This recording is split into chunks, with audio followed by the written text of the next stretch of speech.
आपने social media पे एक वायरल वीडियो देखी होगी चाइना और इंडिया की एलएसी के ऊपर। अगर नहीं देखी तो आपको वीडियो दिखाता हूँ और आपने उसके ऊपर रिएक्शन देना है कि कैसे फोर्सेस आपस में झड़प रही हैं और इंडिया वाले कैसे डंडों का इस्तेमाल कर रहे हैं। जी ये हर देखिए, अगर हम देखें तो इस ये जो वीडियो के ऊपर आपने ये वीडियो देखी है? जी मैंने ये देखी है, जिसमें जो इंडियन फोर्सेस है वो चाइना की जो आर्मी है उनके ऊपर जो डंडे बरसा रहे हैं। हालांकि ये अगर जंग होती है तो उसके अंदर हथियार इस्तेमाल होते हैं हमेशा बॉर्डरों के ऊपर। ये एक यूनिक काम हुआ है चाइना के अंदर कि जहाँ पे डंडू से एक जो फौजी जो मुकाबला होता है जिसमें फौजी आपस में लड़ रहे हैं वहाँ पे डंडू का इस्तेमाल हुआ है। हालांकि हिस्ट्री में आप देखिए, जिधर भी दुनिया की तारीख में देखिए तो जितनी भी जंगें हुई हैं, जितनी भी लड़ाइयाँ हुई हैं, उनका जो बेसिक जो चीज था वहाँ पे असला वेपन्स के। लेकिन इनकी आपस में ना वो वादा हुआ है कि ये आपस में लड़ेंगे, वेपन नहीं यूज करेंगे, शायद ये इसलिए नहीं कर रहे। ये एक एग्रीमेंट भी हुआ था उधर तकरीबन 1 साल पहले, जब इस तरह की जो वाकयात 1 साल पहले भी ये इस तरह का एक वाकया वहाँ पे वायरल हुआ था, रोनमा हुआ था लद्दाख में।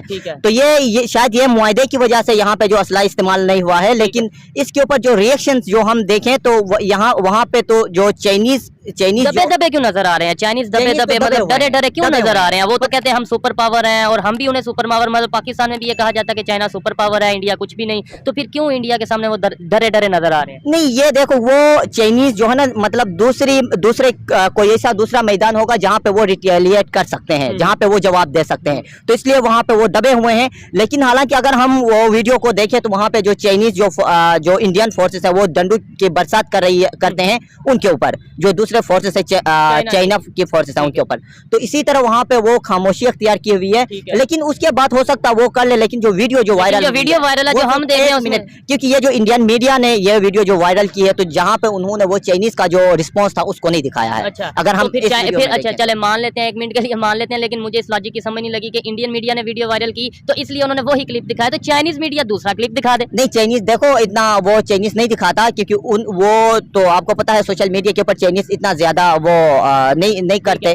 तो यही एक बेसिक वजह है कि इंडिया ने ये मतलब दुनिया को ये पैगाम दिया इंडिया ने कि हम मतलब चाइनीज से आगे हैं, ठीक है, हम उनको डरा सकते हैं, ठीक है। और उन्होंने कुछ करके पैगाम दिया कि मेरे ख्याल से वैसे ही नहीं, वो देखो अगर हम बात करें तो इंडिया के पास भी वेपन्स हैं, उनके पास भी एक एटॉमिक ताकत है, ये छोटी मोटी या मामूली बात नहीं है, ठीक है। इंडिया जो कुछ भी कर सकता है और दुनिया की तीसरी या 5वीं बड़ी मैशियत भी है। तो आप इंडिया को आप इस तरह इजी न लें, ठीक है। अगर हम देखें तो पाकिस्तान और इंडिया के जो हैं तो पाकिस्तान भी एज एटमी जो कुव्वत के पावर है, लेकिन जब इंडिया की बात करें तो वो तो एक बड़ी मैशियत है। अभी मैं पाकिस्तान की तरफ ही आने लगा था कि चाइना वाले जैसे डरे नजर आ रहे थे। कल को अगर हमारा सामना होता है इंडिया के साथ, जो कि मैं नहीं चाहता कि ऐसा हो, लेकिन अगर होता है तो फिर हम क्या रिस्पॉन्स करेंगे, क्या रिएक्शन होगा हमारा? नहीं, हमारा तो रिस्पांस तो हम तो 1947 से लड़ते आ रहे हैं उनके महाजू के ऊपर, ठीक है, आज भी। और इसके अलावा जो है अभी लंदन का जो वाकया जो पेश आया पाकिस्तान के अंदर, तो इसी तरह की लंदन का वाकया तो पेश आया, नो डाउट। लेकिन 1971 में भी जो वाकया पेश आया, हमने एक पकड़ा, उन्होंने मतलब अभी लंदन हम भूल नहीं रहे कि हमने जी उनका एक फौजी पकड़ लिया, उनका एक पायलट पकड़ लिया, उनका ये पकड़ लिया। लेकिन जो उन्होंने हमारे तकरीबन 93,000 के करीब, कुछ 80,000 कहते हैं, कुछ 93 कहते हैं, जो उन्होंने हमारे फौजी पकड़े। जी बांग्लादेश का जो वाकया है उसके ऊपर देखो, रिसेंटली एक बयान भी आया था हमारे जो साबिक आर्मी चीफ थे जनरल कमर जावेद बाजवा का, कि ये था पॉलिटिकल इशू था। हम हार गए वो पॉलिटिकल इशू नहीं, हम तो नहीं हारे थे। देखो ये मजबूरी थी उसमें भी, क्योंकि जो मुजीबुर रहमान साहब थे उन्होंने ज्यादा वोट तो हासिल उन्होंने किए थे, अगर आप हिस्ट्री को पढ़े, ठीक है। तो इसमें जो था वहाँ जो मुजीबुर रहमान साहब को खुद बनना चाहिए था उस टाइम पे वजीर आजम पाकिस्तान का, पूरे पाकिस्तान का, मशरिकी हो या बांग्लादेश हो, ठीक है, क्योंकि उसने सीट ज्यादा लिए थे। लेकिन जुल्फिकार अली भुट्टो नहीं चाहते थे, वो चाहते थे कि नहीं, तो इसी वजह से वो बेसिकली था भी पॉलिटिकल। लेकिन वहां पे भी फौज को ही सामना करना पड़ा, क्योंकि इतनी ज्यादा फौज को तो हम नहीं मरवा सकते थे। तो बिलाखल हमारे पास ये हमारा ये मौकिफ था कि हमें सिलेंडर करना पड़ा उनके सामने, ठीक है, उनके सामने। खैर वो तो एक तारीख है, वो जो भी उसके किसी की कोई राय है, किसी की कोई राय है। अब मैंने और आपने पाकिस्तान का सोचना है, हमने आगे का सोचना है, फ्यूचर का सोचना है, पास में जो हुआ उसे भूलकर आगे बढ़ने की जरूरत है। जैसे जैसे हमें पता है, आपको भी पता है कि जो हमारी टेक्नोलॉजी है, हमारे जो डिफेंस वेपन्स हैं, मोस्टली हम चाइना से अपना मिल के उसको मैन्युफैक्चरिंग करते हैं, ठीक है, कोलैबोरेशन के साथ करते हैं। तो फिर अगर चाइना इस तरीके से, चाइना की फोर्सेस दबी नजर आएंगी जिनके साथ हम फिर वेपन उनसे हम खरीदते हैं और हमारा अगर होगा सामना, तो फिर आपको नहीं लगता कि थोड़ा सा हमारे लिए भी परेशानी वाली बात होगी? नहीं, हमारे लिए क्यों परेशानी वाली बात होगी? हम तो सिर्फ चाइना से तो हम नहीं खरीदते, हम चाइना से खरीदते हैं लेकिन हम मिल के काम करते हैं। हम खुद भी बनाते हैं। F-16 हो गया, F-17 हो गया, हमने तो चाइना के साथ जो है मिल के टैंक भी हमने खालिद टैंक भी हमने उनके साथ मिलकर बनाए। उसके अलावा हम रशिया से भी खरीदते हैं। तो इसी तरह, लेकिन चाइना तो आपने वहाँ पे तो वेपन की कोई वार नहीं थी, वहाँ पे जो थे सिर्फ डंडों के ऊपर लड़ रहे थे। तो डंडों के ऊपर भी दबे हैं। देखिए प्रेशर, एक साइकोलॉजिकल प्रेशर की बात सिर्फ कर रहा हूँ कि साइकोलॉजिकल प्रेशर होता है कि भाई ये तो दबे दबे नजर आ रहे हैं। हो सकता है कि वो चाइनीज फोर्सेस ने गलती से आ गए हो, लेकिन उनका जो इस जिसकी वजह से चाइनीज वहाँ पे कम हो और इंडियन फोर्सेस ज्यादा, इस वजह से वो दबे हो। ठीक है, ये भी एक हो सकता है साइकोलॉजिकली। चाइना फौज इंडिया के इलाके में घुसाई थी तो सारे इंडियन फौजियों ने पकड़ लिया उन्हें। पकड़ के देखें ये मार रहे हैं फौजी चाइनीज को, ये देखें ये तारों से बांधा हुआ है चाइनीज को। अच्छा, मैं आपको बताता हूँ, ये जो चाइनीज़ को इन्होंने मारा है, या आप बकौल आपके, ये आपने वीडियो दिखाई है, डेफिनेटली ये कोई फेक वीडियो नहीं है, लेकिन चाइनीज़ इतने भी वो नहीं है हलवा कि वो उनको तारों के साथ बांध के जी ये कर रहे हैं और वो कर रहे हैं। आपने दूसरी वीडियो नहीं देखी जिसमें चाइनीज़ इनको मार रहे हैं और पीछे धकेल रहे हैं? पहली वीडियो थी, जो आज की वीडियो आई है, जो कल की वीडियो है, मैं वो दिखा रहा हूँ। हाँ, मैं ठीक, आप ठीक कह रहे हैं बिल्कुल, लेकिन मसला ये है कि ये कल की वीडियो है और कल क्या होना है नोबडी नोज़, लेकिन मुझे पता क्या होना है। क्या होगा? वही कुछ हो रहा है जो आपने पहली वीडियो में देखा है, ठीक है। अभी इनको आपस में, आपको पता है कि इनको फायर करने की इजाज़त नहीं है, इनको एक दूसरे को मारने की इजाज़त नहीं है। एक दूसरे को पैक्ट है ना इनका आपस में, एक दूसरे को धकेल सकते हैं, पुश कर सकते हैं, लेकिन फाइट नहीं कर सकते, ठीक है जी। तो उस हवाले से अभी देखें कल क्या होता है। मेरा ख्याल है कि चाइना जो है वो इसके रिएक्शन देगा, रिटेलिएट करेगा। और दूसरी बात ये है कि ये जो है ना अपना ये चाइना, ये अभी इस चीज़ पे, अभी तो आज ये आप किस टाइम की वीडियो है? अभी रात की वीडियो सर, कल की वीडियो, ये आज दिखा कल की वीडियो है, ठीक हो गया। आपने कहा ना आज की, क्योंकि आज मैंने अभी तक नहीं देखी थी। तो वो कल की जो वीडियो है ना आपने जो दिखाई है, उसमें अभी ये रिटेलिएट नहीं किया अभी तक, तो डेफिनेटली उसका रिएक्शन तो देंगे ही देंगे, ठीक है ना। अभी सर मतलब इंडिया कहना चाह रहे हैं कि चाइना इंडिया से ज़्यादा पावरफुल है? नहीं, वो मैं अगर नहीं भी कहूँगा ना तो मतलब अजीब सी बात कर रहे हैं आप। अंडरस्टूड बात है ये कि चाइना 100% उससे ज़्यादा पावरफुल है। सर पावरफुल हो भी जाए तो एक मैं आपके ज़बरदस्ती, जो मेरा राइट है कि आप मेरे लैंड पर ज़बरदस्ती कब्जा करने आएंगे, मैं रिटेलिएट तो करूंगा ना। अब यही मसला हो रहा कि नहीं हो रहा इंडिया के साथ? देखें, इसी बात पे मैं आना चाह रहा था, जो आपने बात की है ना, इसी बात पे मैं आना चाह रहा था, लेकिन मैं किस तरह से आना चाह रहा था वो मुझे समझ नहीं आ रही थी कि मैं आपको किस तरीके से बताऊँ। आपका क्या ख्याल है कि वो इंडिया वहाँ पर राइट बैठा हुआ है? कहाँ पे? लद्दाख में? लद्दाख में। वो आप बताएंगे? नहीं बैठा हुआ। कैसे? लद्दाख मतलब वो टेरिटरी, लद्दाख जो है ना वो इंडिया की टेरिटरी नहीं है। किसकी है? वो बेसिकली आपस की बात है। हमारा भी कुछ एरिया चाइना का है, ठीक है ना जी, और कुछ एरिया उनका है इंडिया का। तो हम भी बैठे हुए हैं, तहस्सुबबाजी जिसको कहते हैं ना, वो तो हम भी कर रहे हैं, इंडिया भी कर रहा है। इंडिया इस कश्मीर की साइड पे कर रहा है, ये लद्दाख की साइड पे कर रहे हैं। लद्दाख, अभी इन्होंने लद्दाख से, अभी पता नहीं ये सूरत हाल जो आपने मुझे दिखाई है, ये उसी लेक के पास है, लेक के पास है। उन्होंने अपनी यूँ कह लें कि कब्जा छुड़वाया होगा, ऐसा ही हुआ है। अब मुझे ये भी नहीं पता, मैंने सही तरह देख नहीं सका कि वो आ चुके हैं उस तरफ कि नहीं। अगर वो उस तरफ आ चुके हैं तो 110% मैं आपको श्योरिटी देता हूँ कि 1-2 दिन में, आज कल में कह लें कि चाइना इस पर रिटेलिएट करेगा और आप हैरान रह जाएंगे कि क्या होगा। क्योंकि चाइनीज़ जो है ना वो हजूज मजूज की कौम है, वो दे आर वेरी डेंजरस। हम उन्हें अपना दोस्त ज़रूर कहते हैं चाइना को, लेकिन एक बात याद रखें कि अगर चाइना इंडिया से हमारी ये अपनी जो सरजमीन अपनी कह सकते हैं ना, उनकी अपनी, वो कहते हैं हमारी है, क्लेम करते हैं, अगर छुड़ा लेता है तो फिर आप ये ना समझे कि पाकिस्तान बच जाएगा। वो पाकिस्तान से भी वो जो अपना बॉर्डर एरिया वो एक्सटेंड करेगा, वो जहाँ पे उनका चाइना का बॉर्डर है ना, आप देखते हैं वो वो है, गेट बना हुआ है, बिल्कुल बना हुआ है, ठीक है। खुद गया हूँ वहाँ पर, लेकिन वो कह रहे हैं कि वो टेरिटरी भी चाइना क्लेम करता है, कि जो पाकिस्तान के पास है वो भी चाइना क्लेम करता है कि ये ऐसा ही है, वो चाइना क्लेम करता है। लेकिन चाइना क्लेम क्यों नहीं कर रहा कि इस वक्त पता क्या है, मैं और आप आपस में हमारा कोई छोटा सा झगड़ा है, लेकिन जब एक बड़े झगड़े वाले के साथ हम कोई आ जाएगा ना हमसे लड़ने के लिए, तो हम क्या करेंगे, हम एक हो जाएंगे। हम अपने झगड़े को भूल के हम कहेंगे पहले यार छोड़ो, वो देख लेंगे, पहले इसको तो निबड़ लें, इसको निबट लें, हम इसको क्या करते हैं हम इसके साथ। तो अभी सूरत हाल ये है। अब आप कह रहे हैं कि जब मतलब कि हमारे और चाइना और इंडिया, पाकिस्तान और भारत की जब जमीन लैंड पर कब्जा करने की कोशिश करे चाइना, तो हम और पाकिस्तान और इंडिया एक हो जाएंगे? नहीं नहीं नहीं, पाकिस्तान इंडिया एक नहीं हो सकता। ये क्या? मैं चाइना की बात कर रहा हूँ। चाइना और पाकिस्तान इस वक्त एक हैं। अभी चाइना पाकिस्तान पे ना कोई क्लेम कर रहा है, खुले अल्फाज में करता है, वो करता है क्लेम, ये मैं आपको बता दूं। वो चाइना क्लेम करता है अपने उस एरियाज़ पे जो हमारे पास हैं, लेकिन वो सिर्फ हल्के से एक आवाज़ करता है कि वो इसको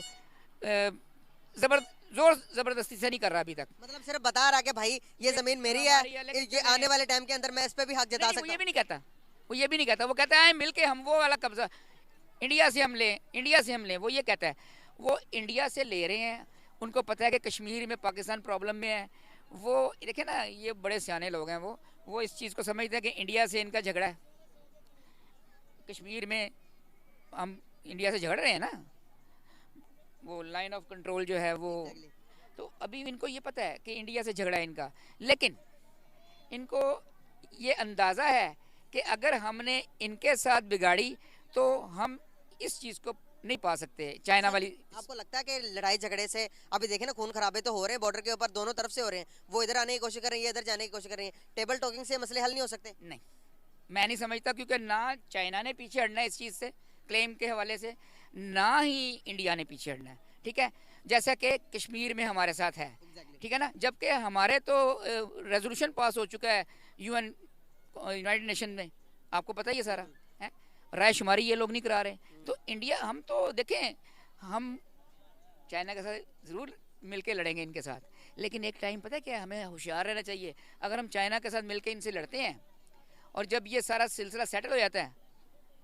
तो फिर हमें अपनी फ़िक्र करनी चाहिए। और दूसरी बात आपको एक और बता दूं, इजाफी बात, आपने उसके बारे में सवाल तो नहीं किया, लेकिन वैसे ही अपने जहन में आई है मेरे बात। हम ना वो खालिस्तान के बारे में बड़े खुश होते हैं, जो वो सिखों ने ये कर दिया, वो सिखों ने वो कर दिया। ओ भाईजान, किधर फिर रहे हैं, अल्लाह ना करे खालिस्तान बन जाए। मैं ये कहता हूँ, बेशक मुझे ये मेरा इंटरव्यू देकर सिख कि वो गोली का ऑर्डर ना करवा दें कि ये बंदा गलत बात कर रहा था, इसको यार मरवाओ यार, ये बंदा गलत बात कर रहा था, लेकिन मैं आपको ये सही बात कर रहा हूँ। फिर खालिस्तान बनेगा तो फिर हमें अपनी खैर मनानी है पंजाब की। वो कहते हैं टैक्स ले तक तो खालिस्तान बनना है। एग्जैक्टली, टेस्ला तक तो सर ये भी क्लेम करता है अफगानिस्तान भी कि मेरा इलाका है टेस्ला तक। मैं वही अर्ज कर रहा हूँ ना कि टेक्सला तक खालिस्तान क्लेम करेगा, उधर से वो पख्तूनिस्तान, बेसिकली वो जो कहते हैं पख्तूनिस्तान कहते हैं ना, जब उन्हें खैबर पख्तूनख्वा बना दिया अपना वो फ्रंटियर को, तो वो वहाँ तक वो करते हैं क्लेम। तो अभी आप मुझे बताएं, वो अटक तक क्लेम करते हैं, तो ये बीच में से छोटा सा पंजाब तो नहीं रह जाना ना। फॉलो कर रहे हैं मेरी बात? तो इस सिर्फ पोठोहार का इलाका कुछ है, वो पाकिस्तान कह लें, अल्लाह रहम करे, मेरे मुँह में खाक। लेकिन मैं ये कहता हूँ कि खालिस्तान हमारे हक में नहीं है, चाइना का किसी जगह पे फाइनल फैसला होना हमारे हक में नहीं है। ये मेरी एक अपनी मंतक है, मैं गलत हूँ, लेकिन मेरी अपनी सोच है ये कि ये ना चाइना का फैसला हो और ना ही इनका खालिस्तान का। तो हम सुरखरू हैं। जिस दिन हमें चाइना ने इनके साथ फैसला कर लिया, फिर चाइना ने कहना हाँ जी आओ जी तुम पाकिस्तान वालों हमारा इलाके का बताओ। फिर उधर से खालिस्तान वालों ने जब यहाँ अपना खालिस्तान बनाया तो उन्होंने अमृतसर तक नहीं रहना, फिर उन्होंने अमृतसर तक नहीं रहना, उन्होंने कहना है भाईजान हमारा ये आपको पता ही है, वो अब बना हुआ है नारोवाल के पास, वो जो गुरु नानक का वो है, ठीक है जी, गुरुद्वारा, वो सब लोग अब उधर आ रहे हैं। तो यहाँ पे लाहौर में भी समाधियाँ हैं, बहुत सारी मतलब ऐसी चीज़ें हैं।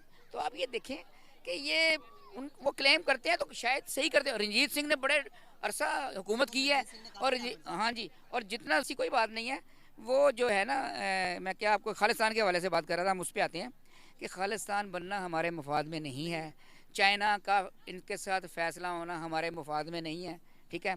हाँ, हमारा अपना, या तो हम मिलके हमारा पहले फैसला करवाएं ना कश्मीर का, तो फिर मैं कहूँ ठीक है, लेकिन वो कश्मीर का फैसला चाइना, आप देखें चाइना ने कौन सा हमारा इतना, ऐसे ही हो रहा हमारे साथ भी। जब इंडिया के 370 का आर्टिकल जब से हटा तो इंडिया ने सारी अपने कश्मीर के अंदर डेवलपमेंट शुरू कर दी है, अपने इलेक्ट्रिक बसेस दे दी है, उसके बाद सिनेमा हॉल दे दिया, हर चीज़ दे दी, वहाँ पर फैसिलिटी दे रहा ना। अब ज़मीन तो उसने खरीद ली। नहीं, मैं बात आप मैंने क्या रिजेम्बलेंस क्या दी है, मैंने उसके पैरेलल आपको बताया है। आपने मुझे ये सवाल किया था कि क्यों नहीं वो करते, पूरी दुनिया क्यों नहीं हमारे साथ इन्वॉल्व होती इस मसले को, इस इशू को सॉल्व करने में। तो मैंने उस पर यह जवाब दिया है कि फ़लस्तीन के लिए क्यों नहीं पूरी दुनिया होती, उसका वजह है, उसकी वजह डेफिनेटली आप जानना चाहेंगे जो मेरे जहन में है। उसकी वजह ये यहूदी लॉबी है, ठीक है ना। और जो इंडिया है ना, उसमें वो सिमिलरिटी है इन दोनों में, यहूदियों में और हिंदुज़म, ये सिमिलरिटी कह सकते हैं इसको, कि उनका भी जहन वही है और वो एक दूसरे के साथ बड़े, आप समझ रहे हैं। अभी जब ये हमने तैयारा इनका गिराया था, अभिनंदन जब हमने पकड़ा है, शायद आपने सुना हो कि वहाँ पे इसराइली एक पायलट था जिसकी लाश जल गई, और एक हमने 2 पायलट पकड़े थे। बेसिकली 2 पायलट पकड़े गए थे, दूसरा किधर है? किधर है? आप बताएं। मुझे नहीं पता, आप बताएं। इसलिए कि वो इसराइली था। अच्छा, वो इसराइली था। इसराइल को आप हाथ नहीं लगा सकते। हमारा ये सिलसिला है, हमारे साथ ये हार्ड लक है, बैड लक है कि हमें वो वाली बात कि हमारे साथ कोई ऐसी चीज़ें हैं कि हम किसी के बारे में मुंह नहीं खोल सकते। मैंने अभी बात की ना कि मुझे ये ना कर दें खालिस्तान वाले, या अब मैं यहूदीज़म के बारे में या इनके इसराइल के बारे में बात कर रहा हूँ तो 100% सही है। एक की लाश जली, उन्होंने कहा जी हमारा तो तैयारा नहीं करा, हमारा तो ऐसे नहीं हुआ। उन्होंने F-16 का वो दिखा दिया जी, ये वो, हमारा F-16 गिरा ही नहीं। आई एम 100% श्योर, मुझे 1000% पता कि नहीं गिरा। और F-16 गिराना कोई आम बात नहीं है, गिर भी सकता है, ऐसी कौन सी बात है, हिट हो जाए तो ख़त्म। लेकिन बात यह है कि उन्होंने अपने आवाम को दिखाने, अब मुझे आप बताएं, दिल्ली में खड़े होके, बॉम्बे में खड़े होके इन्होंने मतलब कर रहे हैं, अपना शो कर रहे हैं कि जी ये हमारा जी ये है, ये उसका टुकड़ा है F-16 का, और ये देखें उसका ये साइन है पाकिस्तान का, ये ओ भाई क्यों अपनी आवाम को बेवकूफ़ बना रहे हो? पाकिस्तान के पायलट वाइंड अप करते हैं। बेहतरीन पायलट हैं, और पाकिस्तान का जो एयरफोर्स है उसका, कहते हैं ना पंजाबी में कहते हैं जोड़ ही कोई नहीं। तो ये क्या बात कर रहे हैं? और F-16, इस बात से मैं भी एग्री करता हूँ। हाँ जी। तो 1965 में मैं बिल्कुल छोटा सा बच्चा था, मैंने अपने छत पे खड़े होके ना, मैंने फाइट देखी हुई है, डॉग फाइट कहते हैं उसको, रावी के पुल पे जो हुई थी ना, हम बच्चे थे छोटे, छतों पे चढ़ गए, लाहौर ये छतों पे चढ़ जाते थे उस ज़माने में, खंदकों में नहीं छुपते थे, ट्रेंचेस में नहीं छुपते थे। तो हमने देखी, और वो उस तैयारों से उन्होंने फाइट की है जिससे फेल तैयारे थे, जिनको फ्लॉप जो हो गए थे ना इनके पास, अदर कंट्रीज के पास, वो उन तैयारों से जिनमें F-86 जिसको सेबर कहते हैं, हाँ सेबर तैयारा था F-86, अब वो नहीं है, अब वो यहाँ पे चौक में या किसी जगह पे मॉडलिंग के तौर पे रखा हुआ है। तो बात करने का मकसद ये है कि पाकिस्तान के बारे में आप ये बात ना करें, पाकिस्तान बहुत बड़ी कौम है लेकिन मिसगाइड होगी। और यकीन करें कि जब हम देखते हैं कि अपने रिजर्व, और तो फिर यकीन करें और ज़्यादा दुख होता कि हमसे जो बाद में आज़ाद होने वाले मुल्क हमसे डबल आगे चले गए। इस मुल्क को मिसगाइड किया गया, इस कौम को मिसगाइडेंस ने बहुत दूर तक लेके गई है सर। अब हमें अब बात पता है क्या है, बात आ जाएगी सियासत पे, तो कर लेते हैं, अगर कहते हैं सियासत पे बात। बहुत टाइम हो चुका है, पहले ही थोड़ा सा जल्दी करेगा, वाइंड अप कर देते हैं। सिर्फ बात इतनी है कि अल्लाह ताला हमें उन लोगों से महफूज करे जिन्होंने पाकिस्तान को खाया, जिन लोगों ने पाकिस्तान को इस मुकाम पे पहुंचाया। और फाइनली मैं आपको PTI का लगूंगा, और मैं हूँ PTI का, मैं कहता हूँ कि इन्होंने क्या किया, इन्होंने महंगाई मुकाम मार्च किया, और इन्होंने आया कि हमने महंगाई ख़त्म करनी है, और नाजिर डबल से ट्रिपल कर दी। पहले तो आप ये वीडियो देखें अगर आपने नहीं देखी, और फिर उसके बाद आप अपना रिएक्शन दीजिए।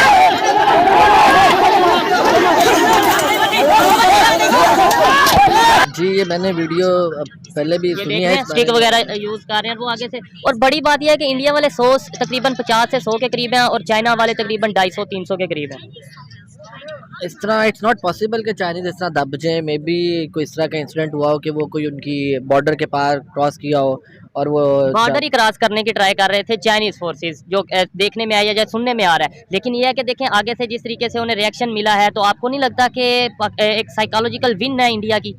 नहीं, मेरा नहीं ख्याल है कि साइकोलॉजिकल विन इंडिया की होगी, क्योंकि उसमें कुछ कर्टेसी कॉल भी होती है कि आप एक विदाउट एनी आप परमिशन आप एक बॉर्डर क्रॉस कर रहे हैं, एंड देन यू नो कि जी बॉर्डर क्रॉस हो गया एंड दे आर कमिंग, सो आप इजीली बैक जा रहे हैं। लेकिन मेरा ख्याल है कि इसमें इंडिया का फॉल्ट है कि इसको बड़े आराम से अच्छा, कोई मतलब बॉर्डर क्रॉस करे तो वो उसे आराम से टॉक करनी टॉक करनी चाहिए, क्योंकि इसमें कोई ऐसी वार तो नहीं स्टार्ट हो गई थी कि बॉर्डर क्रॉस करने से, लेकिन अगर ये बैठे कोई सिटिंग टॉक कर लेते तो ज्यादा बेटर था। ठीक है। इस मसले का इजी सोल्यूशन था। ये तो इजी आपने सोल्यूशन बताया ना कि ऐसा करना चाहिए था या नहीं करना चाहिए था, ठीक है, वो तो उन्हें ज्यादा बेहतर पता है, लेकिन हम रिएक्शन सिर्फ रिकॉर्ड कर रहे हैं और पूछ ये रहे हैं कि अगर चाइना जो कि खुद को सुपर पावर कहलाने के चक्कर में है या दौड़ में है, और हम लोग उसे एज ए पाकिस्तानी हम ये सोचते और समझते हैं कि चाइना शायद सुपर पावर बनने वाला है, तो अगर सुपर पावर को इंडिया इस तरीके से दबा सकता है, तो कल को अगर हमारा टकराव हो जाए, जो कि हम भी अपने बड़े ज्यादा इक्विपमेंट्स अगर डिफेंस के हवाले से बात करें वो चाइना से लेते हैं या चाइना के थ्रू मैन्युफैक्चरिंग करते हैं, तो फिर हम क्या अपना हमारा क्या रिस्पॉन्स होगा? देखें, obviously first of all we are Muslims, हमारे में एक जज्बा मानने की कुव्वत भरी हुई है, सोल्जर में हो या आला रैंक में हो, तो सबसे पहले तो वो अपना जज्बा ईमानी शो करता है कि जी हाँ जी मैं आ गया हूँ, अब आपने जो करके देखने करना है। तो मेरा नहीं ख्याल है कि हम लोग इस तरह का कोई रिस्पांस शो करेंगे, if India will do that. ठीक है, हमारा एग्रेसिव रिस्पांस होगा जैसे हम लोग करते हैं। इसमें तो ये है कि दोनों बस झड़प रहे हैं। ठीक है, नहीं, मेरे आपको नहीं लगता कि झड़प से ज्यादा इंडिया वाले उन्हें पीछे को कर रहे हैं? धकेल रहे हैं, मैं ये देख रहा हूँ कि चाइनीज को वो धकेल रहे हैं, हालांकि चाइनीज की तादाद भी ज्यादा है। ठीक है, और इसका ये है कि झड़प हो रही है, लेकिन इसमें कोई गोलियां वगैरह इस तरह का नहीं चल रहा। और इससे फायदा ये है कि जैसे इस तरह की कोई झड़प होती है तो ऐसा नहीं होता कि वो जल्दी से अपना ट्रेड वगैरह बंद कर दें और इकोनॉमिक क्राइसिस को अपना नुकसान पहुंचाना शुरू कर दें। मुआहदा आई थिंक हुआ है कि वो कभी वेपन का यूज नहीं करेंगे, उनका एलएसी के हवाले से एक मुआहदा हुआ है। अच्छा, क्या समझते हैं कि चाइना अपने आप को सुपर पावर भी कहता है या कहलवाना चाहता है और इस दौड़ में भी है, ठीक है, और चाइना को इंडिया की फोर्सेस किस तरीके से दबा रही हैं या चाइना की फोर्सेस को किस तरीके से इंडिया की फोर्सेस दबा रही हैं? आपको लगता है कि आने वाले दिन में फिर इंडिया भी क्लेम करने वाला है कि हम भी सुपर पावर है? इंडिया क्लेम कर सकता है अमेरिका के पावर पे, क्योंकि अमेरिका चाहता है कि वो इंडिया को जरा आगे लेके आए, जिस तरह से वो चाइना को थोड़ा बैकवर्ड करना चाहता है ट्रेड के मामले में, इकोनॉमिक के मामले में, और वो इस तरह इंडिया को सपोर्ट करेगा और इंडिया इस तरह से थोड़ा सा आगे बढ़ेगा। लेकिन जैसे कि इंडिया के चाइना के साथ तकरीबन $50 बिलियन की ट्रेड है, तो वो ऐसा नहीं करेगा चाइना को बिल्कुल पुश बैक कर दे, क्योंकि उनके अपने भी इकोनॉमिक है और उन्हें अपने भी मफादात को देखना है। तो ये है कि इंडिया और चाइना थोड़ी सी झड़प होगी, लेकिन वो अपने जो मफादात हैं माली तौर पर उसको वो खत्म नहीं करेंगे। बेहतरी भी दोनों कंट्रीज की यही है ना, दोनों कंट्री के लिए बेहतर है कि वो लड़ाई को बढ़ाने की बजाय बैठकर बात की जाए। मुझे ये बताएं कि अगर पाकिस्तान की बात करें, पाकिस्तान मैन्युफैक्चरिंग डिफेंस मैन्युफैक्चरिंग ज्यादातर चाइना के साथ मिलकर करता है, चाहे हमारे कोई जो है वो आर्मी का कोई वेपन्स हो या इसके अलावा कोई भी डिफेंस के हवाले से टेक्नोलॉजी के हवाले से कोई चीज़ हो, तो हम चाइना से कॉपरेट करके या उसके साथ मैन्युफैक्चरिंग उनके साथ मिलकर करते हैं। अगर चाइना इस तरीके से दबा दबा नजर आ रहा है, चाइना की फोर्सेज इस तरीके से दबी दबी नजर आ रही है, कल को हमारा सामना अगर इंडिया वालों के साथ होता है तो हमारा क्या रिएक्शन होगा? हमारा तो रिएक्शन ये होगा कि चूंकि हमारे पास अपनी एक पावर है, हम पहले भी जो इंडिया के साथ 1965 में या 71 में जंग कर चुके हैं, तो हम उस तरह से तो बैकवर्ड नहीं करेंगे। लेकिन ये है कि बेहतर ये है कि जिस तरह से चाइना 1971 में जो हुई थी उसके अंदर तो बड़ा नुकसान हो गया था हमारा। नुकसान तो दोनों तरफ हुआ था, ऐसा नहीं है कि सिर्फ हमारा नुकसान हुआ, उनका बिल्कुल फायदा ही रहा हो, दोनों का नुकसान हुआ था। लेकिन ये है कि उसके बाद जो माली हालात आते हैं या चाइना के ऊपर आते हैं, उसमें एक कॉम्बिनेशन ये है कि चाइना ने जिस तरह थोड़ा सा बैकवर्ड करके अपने आप को बचा लिया माली तौर पे या ट्रेड को बचा लिया, तो इसी तरीके से हम भी थोड़ा सा बैकवर्ड करके अपने माली, क्योंकि जो इस वक्त दिवालिया के करीब है या बाकी माली तौर पे हम नुकसान 92% के करीब हम लोग जो हैं वो डिफॉल्ट तक जा चुके हैं। तो वो डिफॉल्ट से बचने के लिए आप थोड़ा सा पीछे स्टेप ले लेते हैं तो वो कोई इतनी नुकसानदेह चीज नहीं है।